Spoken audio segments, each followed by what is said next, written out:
आज हम लोग पढ़ेंगे सामाजिक सांस्कृतिक सुधार आंदोलन। ठीक है, और यह बहुत ही इम्पोर्टेंट टॉपिक है।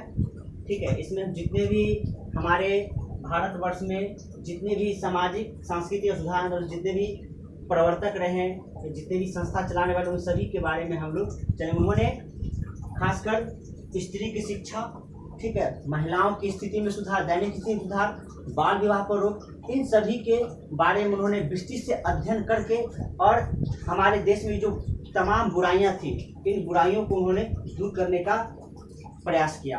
तो इन्हीं सामाजिक सांस्कृतिक सुधार आंदोलन में आज हम लोग पढ़ेंगे राजा राम मोहन राय के बारे में। ठीक है, राजा राम मोहन राय, इन्होंने समाज में छुआछूत, ठीक है, स्त्रियों के प्रति जो हो रहे अत्याचार, विधवाओं के साथ हो रहे दुर्व्यवहार, ठीक है, सती प्रथा जैसे घृणित कार्य को इन्होंने समाज से दूर करने का प्रयास किया। ठीक है, तो आज हम लोग राजा राम मोहन राय के बारे में जानेंगे। ठीक है, इन्होंने, और यह जो कार्य शुरू हुआ था 19वीं शताब्दी में शुरू हुआ था, 19वीं शताब्दी के प्रारंभ में। ठीक है, 19वीं शताब्दी के प्रारंभ में यह सामाजिक धार्मिक सुधार आंदोलन चला था। ठीक है, इसमें सबसे पहले नाम आता है राजा राम मोहन राय का। ठीक है, राजा राम मोहन राय, इनका जन्म जो हुआ था वो 22 मई 1772 को हुआ था। राजा राम मोहन राय का जन्म जो हुआ था वो 22 मई 1772 ईस्वी को हुआ था। और हुआ था कहाँ? तो हुआ था बंगाल के मुर्शिदाबाद जिले में। ठीक है, और गांव का नाम था राधानगर। राधानगर में हुआ था इनका जन्म। ठीक है, अभी जो है मुर्शिदाबाद, अभी जो वर्तमान में जो जगह पड़ रहा है वह वर्धमान में पड़ रहा है। कहाँ पड़ रहा है? वर्धमान में, वर्धमान में। ठीक है, इनके पिता का नाम जो था रामाकांत राय वैष्णव, इनके पिता का नाम था रामाकांत राय वैष्णव, इनके पिता का नाम था। और इनकी मृत्यु जो हुई थी वो 23 सितंबर 1833 ईस्वी को, इनकी मृत्यु जो हुई थी 23 सितंबर 1833 ईस्वी को इंग्लैंड के ब्रिस्टल में हुआ था। इंग्लैंड के ब्रिस्टल एक जगह है, वहीं पर इनकी मृत्यु हुई थी 1833 में। और 1830 में ये गए थे इंग्लैंड और 33 में इनकी वहीं मृत्यु हो गई थी। ठीक है, तो आज हम इनके बारे में जानेंगे कि इनको क्या क्या उपनाम से इनका जाना जाता था, इनका क्या क्या उपनाम था, किन किन नामों से लोग इनको पुकारते थे। और इन्होंने देश में जो व्याप्त बुराइयां थी, ठीक है, उस व्याप्त बुराइयों को इन्होंने दूर करने का प्रयास किया।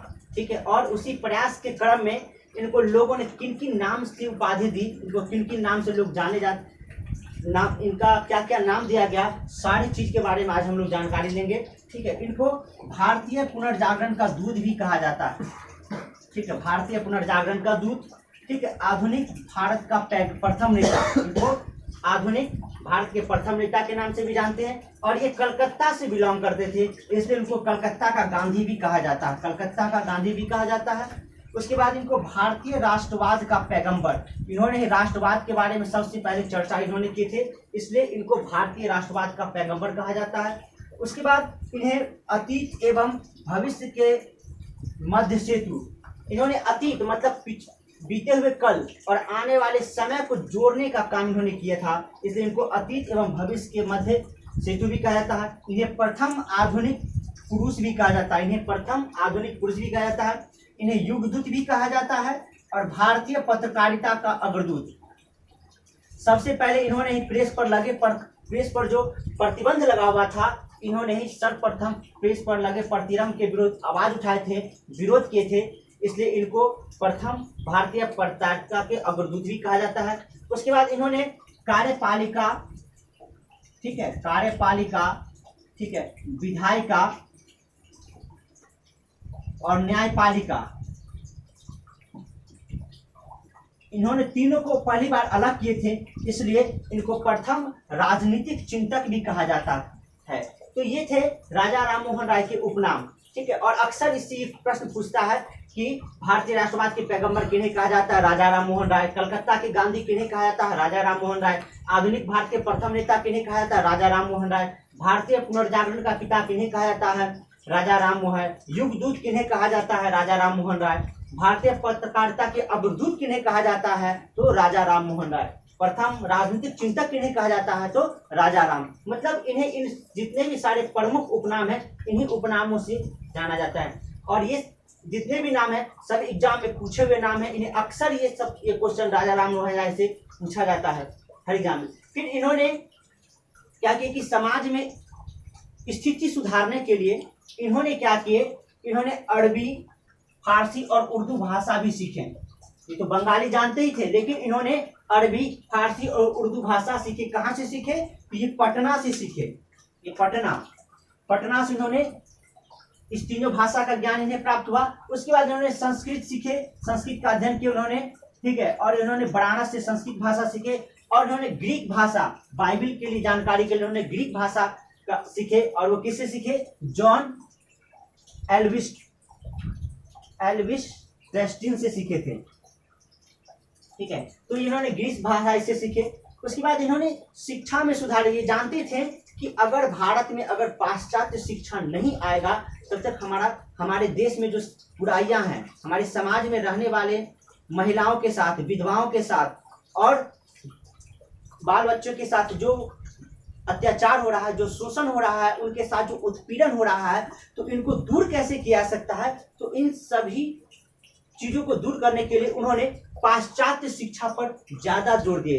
इन्हें पाश्चात्य शिक्षा का समर्थक भी, ये कट्टर समर्थक थे पाश्चात्य शिक्षा का। और इन्होंने पाश्चात्य शिक्षा के माध्यम में इन्होंने अंग्रेजी को चुना और अंग्रेजी शिक्षा के लिए इन्होंने भी जोर दिया। और उन्होंने कहा कि जब तक हमारे अंदर ज्ञान का विकास नहीं होगा, जब तक हमारे अंदर ज्ञान का उत्सर्जन नहीं होगा, तब तक हम लोगों को इस चीज से दूर नहीं कर सकते। ये जो बुराइयां समाज में, जो अंधविश्वास फैला हुआ है, इसको हम दूर नहीं कर सकते हैं। अभी भी समाज में बहुत सारे अंधविश्वासी लोग हैं, लेकिन अभी की वर्तमान समय की अपेक्षा पहले के समय में अंधविश्वास ज्यादा था, ठीक है। खासकर जैसे देखिए सती प्रथा एक ऐसी प्रथा था जिसमें महिलाओं को जीवित जला दिया जाता था। ये समाज की एक सबसे बड़ी कुकृत घटना थी, जो जीवित ही लोगों को जला देना, ठीक है।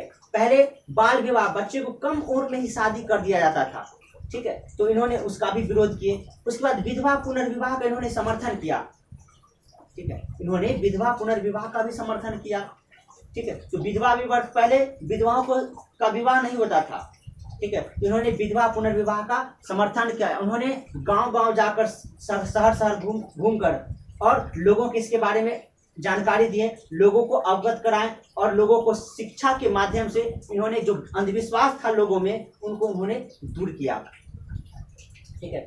तो इनका एक ही उद्देश्य था कि जब तक लोगों के अंदर ज्ञान नहीं आएगा, शिक्षा का विकास नहीं होगा, तब तक ये जो अंधविश्वास समाज में फैली है, ये बुराइयां, ये कृतियां, ये समाप्त नहीं हो सकती है। इसलिए इन्होंने इन सभी भाषाओं का इन्होंने ज्ञान लिया। इन्हें वेद की भी जानकारी थी। इन्होंने वेद, उपवेद, उपनिषद सभी के बारे में इन्होंने विस्तृत ढंग से अध्ययन किए। उसके बाद अध्ययन करने के उपरांत इन्होंने सबसे पहले 1804 में तुहफत अला मुआविद्दीन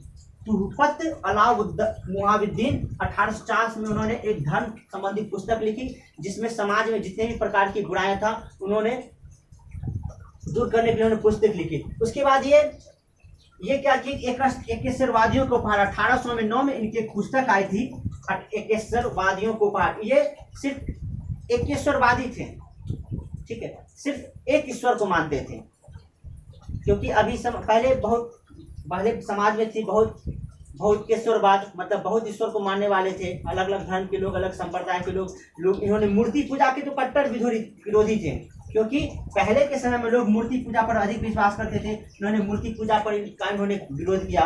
उसके बाद उन्होंने प्रीसेप्ट्स ऑफ जीसस नामक पुस्तक जो है, उन्होंने 1820 में इन्होंने प्रीसेप्ट्स ऑफ जीसस नामक पुस्तक लिखी। उसके बाद संवाद कौमुदी इन्होंने पत्रिका चलाई। ये संवाद कौमुदी पत्रिका जो है वो इन्होंने बंगाली भाषा में इन्होंने शुरू की।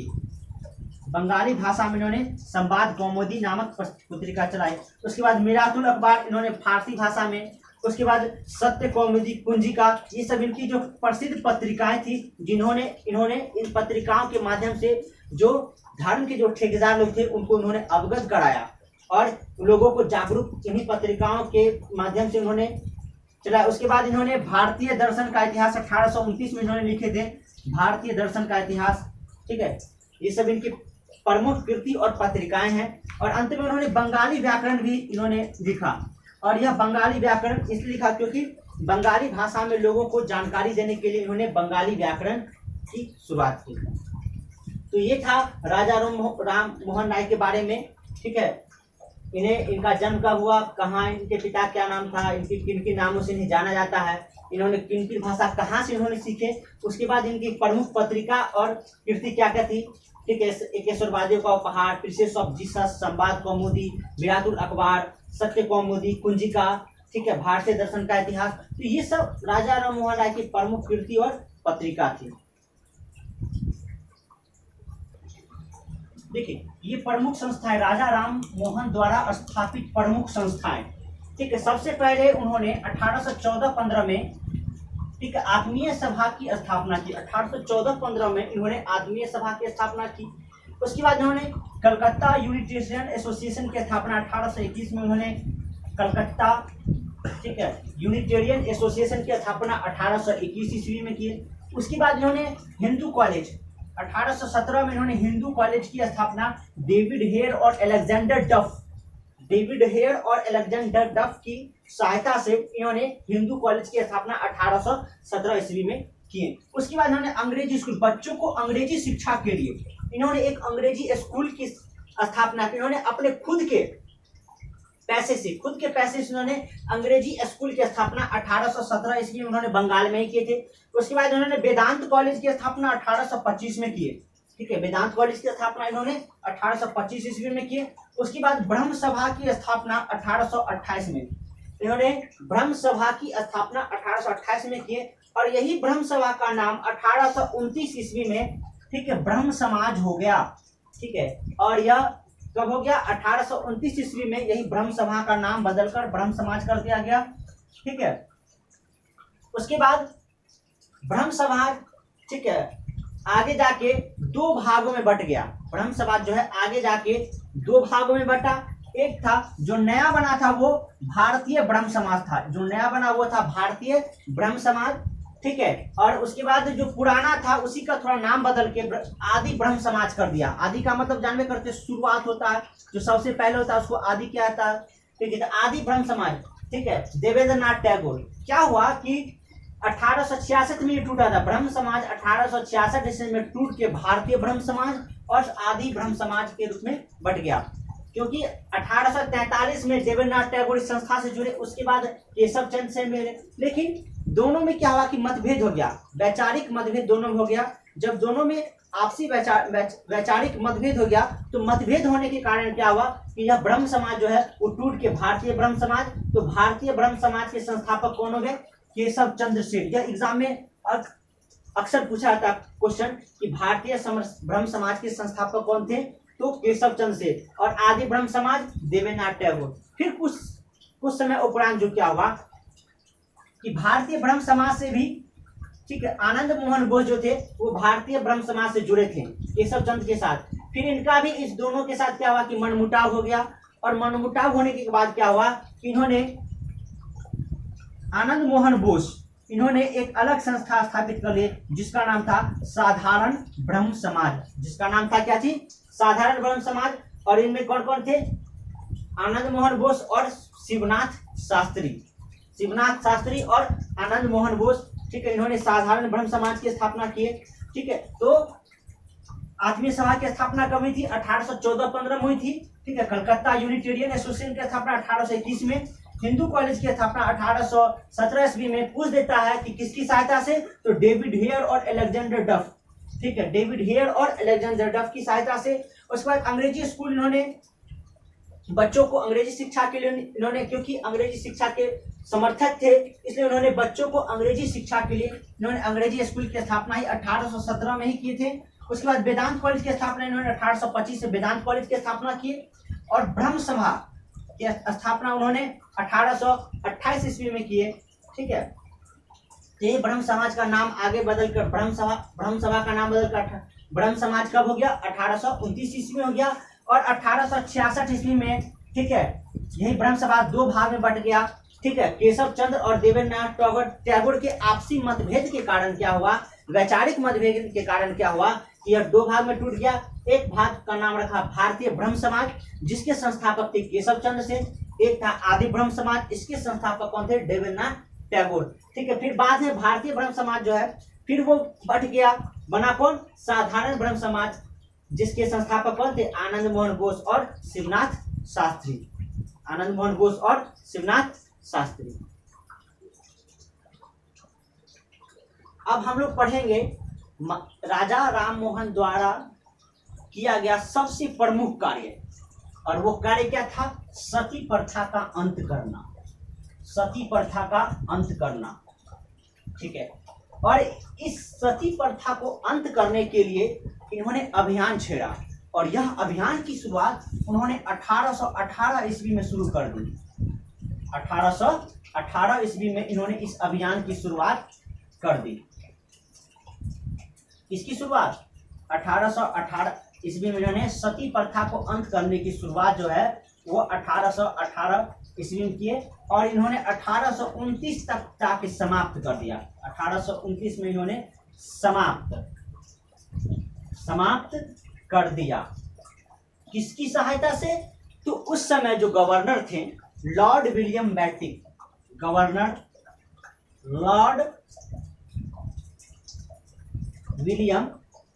कौन थे? Lord William Bentinck. इन्होंने लॉर्ड विलियम बेंटिक की सहायता से 1829 ईस्वी में किसका अंत कर दिया? सती प्रथा का अंत कर दिया। किसने? तो राजा राम मोहन राय। कौन? राजा राम मोहन राय। राजा राम मोहन राय, ठीक है। और इन्होंने सती प्रथा की शुरुआत कब की? 1818 में। देखिए सती प्रथा ये होता क्या है? इस सती प्रथा जो था सबसे बड़ा कुप्रथा था उस समय का, ठीक है। इस सती प्रथा का उल्लेख जो है वो एरन अभिलेख में भी मिलता है। एरन अभिलेख, ये सती प्रथा का वर्णन एरन अभिलेख भानुगुप्त के समय, भानुगुप्त 510 ईस्वी में, ठीक है, उसमें भी सती प्रथा का उल्लेख का वर्णन किया गया है एरन अभिलेख में भानुगुप्त के 510 ईस्वी में, ठीक है। देखिए सती प्रथा क्या होता था? सती प्रथा क्या होता है कि पहले के समाज में क्या होता था कि अलग अलग अवधारणाएं बनी हुई थी, ठीक है, क्योंकि उस समय छुआछूत चरम सीमा पर था। लोग एक दूसरे को छूत मानते थे, कहते थे। देखिए आज हम लोग जानेंगे सती प्रथा के बारे में कि सती प्रथा था क्या। सती प्रथा जो था, ठीक है, एक बड़ा का सामाजिक का सबसे बड़ा कुप्रथा था। इसमें क्या होता था कि जब कोई स्त्री का पुरुष मर जाए, ठीक है, जब उसका पुरुष मर जाता था तो उस पुरुष के साथ ही उसको भी जीवित जला दिया जाता था। यही था सती प्रथा, मतलब उसके पति के साथ उसको जिंदा जला दिया जाए, ठीक है। और उसमें भी जलाने का तरीका बड़ा अजीब गजीब का था, ठीक है। और पहले के समय में ये जो पंडित लोग जो थे ना, पंडित ब्राह्मण लोग, ये क्या करते थे कि जब किसी स्त्री का पति मर गया, अब उसको लोग अशुभ समझने लगते थे कि अगर ये औरत नहीं मरेगी, जिसके साथ ये हो जाएगा, आपके घर में ये हो जाएगा, हानि पहुंचेगा, ईश्वर भगवान गुस्सा जाएंगे, मतलब तरह तरह का अवधारणा शुरू कर देते थे। अब बेचारी, एक तो उसका पति मर गया, सब उसको ही मारने पर लगा रहता था पहले, ठीक है। तो क्या किया जाता था कि इसको खूब, तो महिलाओं को इसको खूब एकदम बढ़िया से पहना उड़ा के, एकदम इसका जितना भी पहले के समय में बाप रे गहना जेवर का लोग भी इतना आदमी था, कुछ कहने लायक नहीं। क्या किया जाता था कि इसके जितना भी इसका संपत्ति था, सोना चांदी जवाहरात जितना भी था, कहा जाता था कि ये जो सोना चांदी गहना जितना भी इसके पास है, सब ले इसको पहना उड़ा दीजिए बढ़िया से। और उसको बढ़िया से पहना उड़ा दिया जाता था और कहा जाता था इसको पति के साथ सुला दिया जाता था। कैसे? उम्मीद क्या चीज, तो ये सब भी क्या करता था, एक बड़ा ड्रामा भी होता था वहां पर। क्या करता था कि इसको खूब पिला दिया जाता था, मतलब मद शराब का सेवन करा दिया जाता था, एकदम बेहोश इसको, और इसके बाद चिता पर सुला दिया जाता था। और इसका सुलाने के बाद इसका जितना भी सोना चांदी वस्त्र से जितना भी इसका आभूषण था, सब एकदम बढ़िया से पैक करके झोला में रख लिया जाता था। उसके बाद क्या किया जाता था कि सोचा था कि अभी कहीं जब इसका नशा टूटा कहीं उठ जाएगा तो ये क्या किया जाता था, उसके साथ चारों तरफ से बड़का बाजा बजा दिया जाता था। अब खूब एकदम लोग हो हल्ला, खूब डांस उन्स एकदम शुरू, चारों तरफ से, ताकि कोई अगल बगल का आदमी आवाज सुने नहीं और उसके नजदीक जाए नहीं। तो ये समाज में सबसे बड़ी कुप्रथा थी सती प्रथा, कि किसी भी जो स्त्री थी उसका अगर पति उसका मर जाता था तो उसको उसके साथ जीवित जला दिया जाता था। यही था सती प्रथा, जो एक समाज के लिए सबसे बड़ा कलंकित प्रथा था। ठीक है, और इसकी बात तो किसी ने, अभी भी समाज में बहुत बड़ी कुप्रथा है जिसको लोग अभी के समय में नहीं रोक पा रहा है। देखते हैं किसी महिला की हत्या कर दी जाती है, उसको जिंदा जला दिया जाता है, उसके साथ दुर्व्यवहार किया जाता है, अभी भी किया जाता है समाज में। तो ये सब एक निंदनीय घटना है समाज के लिए। ठीक है, और हम लोग को अब जागरूक होना पड़ेगा कि ये जो समाज में उस समय के सती प्रथा और अभी के समय में जो दहेज प्रथा है बहुत खतरनाक है। हाल फिलहाल कुछ दिन पहले न्यूज में देखें कि एक व्यक्ति जो है पैसा के चक्कर में, दहेज मांग के चक्कर में शादीशुदा महिला को 12 भाग में काट कर उसको छुपा दिया। तो ये सब घृणित काम है, ऐसा काम नहीं करना चाहिए। इससे समाज में गंदगी फैलती है और इस गंदगी को दूर करना अब हम लोग का काम है। जिस तरह उस समय समाज में रहकर राजा राम मोहन राय ने सती प्रथा जैसी कुप्रथा को अंत किया। ठीक है, तो सती प्रथा जो है ये भी एक प्रकार का कुप्रथा है। इन्होंने किसकी सहायता से, तो उस समय जो तत्कालीन गवर्नर जो थे लॉर्ड विलियम बेंटिक, इस लॉर्ड विलियम बेंटिक की सहायता से इन्होंने क्या किए, सती प्रथा का अंत किए। कब किए, 1829 में। और अधिनियम कितना था, आज पूछ देता कभी कभी अधिनियम, तो अधिनियम 17 के तहत, अधिनियम 17 के तहत जो है यह कुप्रथा को हटा दिया गया। अधिनियम 17 के तहत, ठीक है, सती प्रथा का अंत किया गया। इसके द्वारा किया गया, तो लॉर्ड विलियम बेंटिक की सहायता से, राजा राम मोहन राय किए। और सबसे पहले सती प्रथा का उल्लेख कहाँ मिलता है, तो एरन अभिलेख में मिलता है, वो भानुगुप्त का 510 ईस्वी। ठीक है, उसके बाद अब राजा राम मोहन राय से संबंधित कुछ और जानकारियां हैं। ठीक है, उसके बाद राजा राम मोहन राय को राजा की उपाधि मिली थी। राजा राम मोहन राय को राजा की उपाधि मिली थी। तो राजा राम मोहन राय को राजा की उपाधि दिए किसने, ठीक है, तो उस समय जो मुगल शासक थे अकबर द्वितीय, मुगल सम्राट अकबर द्वितीय ने राजा राम मोहन राय को राजा की उपाधि दिए। ठीक है, किसकी उपाधि दिए, राजा की उपाधि दिए। ठीक है, तो इसको राजा की उपाधि दिए क्यों, क्योंकि उस समय अकबर द्वितीय तो जो बेचारा का पेंशन का टेंशन था, इनको पेंशन कम मिलता था। ठीक है, तो ये क्या किए इन्होंने, अकबर द्वितीय ने इन्होंने राजा राम मोहन राय को 1830 ईस्वी में, उस समय ब्रिटिश सम्राट विलियम चतुर्थ, कौन, ब्रिटिश सम्राट विलियम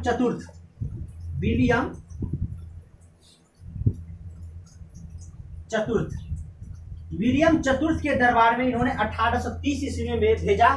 किस संबंधी में, तो पेंशन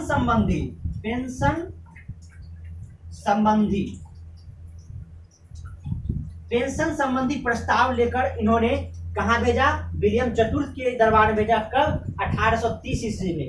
ठीक है, तो वहीं 1830 ईस्वी में, ठीक है, वहां पहुंचे और 1830 ईस्वी पहुंचने के बाद 1833 ईस्वी में इनकी क्या हो गई, मृत्यु हो गई। इनकी मृत्यु हो गई, कहाँ हुई, तो इंग्लैंड में। कहाँ, इंग्लैंड के ब्रिस्टल में, एक ब्रिस्टल जगह है इंग्लैंड का, वहीं इनकी मृत्यु हो गई और आज समाधि भी उनकी वहीं भी बनाई गई। ठीक है, तो ये था राजा राम मोहन राय का संक्षिप्त में। और इन्होंने और बहुत कार्य किए राजा राम मोहन राय ने। ठीक है, इन्होंने एक चीज और जान लीजिए कि राजा राम मोहन राय जब ब्रह्म समाज की स्थापना किए थे, ठीक है, तो इनका विरोध भी किया गया था। ये क्वेश्चन पूछा हुआ कि राजा राम मोहन राय के ब्रह्म समाज का विरोध किसने किया, तो राजा राम मोहन राय के ब्रह्म समाज का विरोध जो है वो राधा कांत देव ने किए थे। राधा कांत देव, ठीक है, राधा कांत देव ने राजा राम मोहन राय के ब्रह्म समाज का उन्होंने विरोध किया था। और राधा कांत देव ने 1830 ईस्वी में, ठीक है, 1830 ईस्वी में एक सभा का स्थापना किए जिसका नाम था धर्म सभा का गठन किए। कौन, राधाकांत देव कब के थे? 1830 ईस्वी में। किसके विरोध में? तो राजा राम मोहन राय के ब्रह्म समाज के विरोध में इन्होंने 1830 में धर्म सभा का गठन किया। राजा राम मोहन राय उन्होंने अपने जीवन में बहुत सारे कार्य किए। उन्होंने प्रेस पर भी विरोध किया। प्रेस पर जो लगा प्रतिबंध था उस पर भी उन्होंने विरोध किए थे। उसके बाद प्रेस प्रतिबंध का विरोध किए उन्होंने, ठीक है। कार्यपालिका,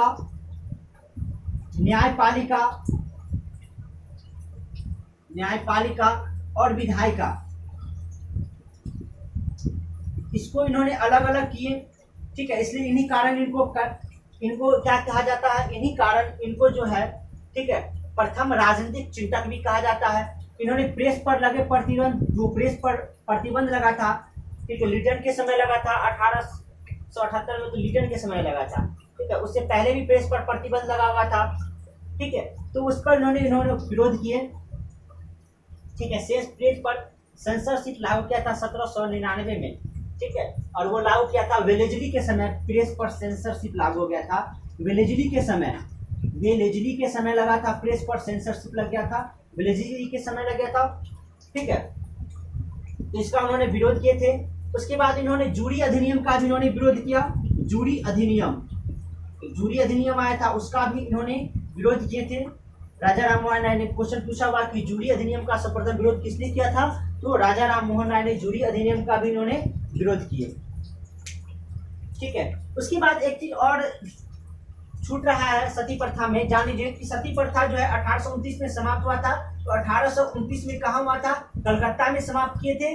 और उसके बाद 1830 में इन्होंने बम्बई और मद्रास में, पूछेगा बम्बई और मद्रास में उन्होंने 1830 ईस्वी में सती प्रथा का अंत हुआ था, ठीक है। सती प्रथा का अंत 1829 में कलकत्ता में हुआ था और उसके बाद 1830 में बम्बई और मद्रास में सती प्रथा का अंत हुआ था। तो ये था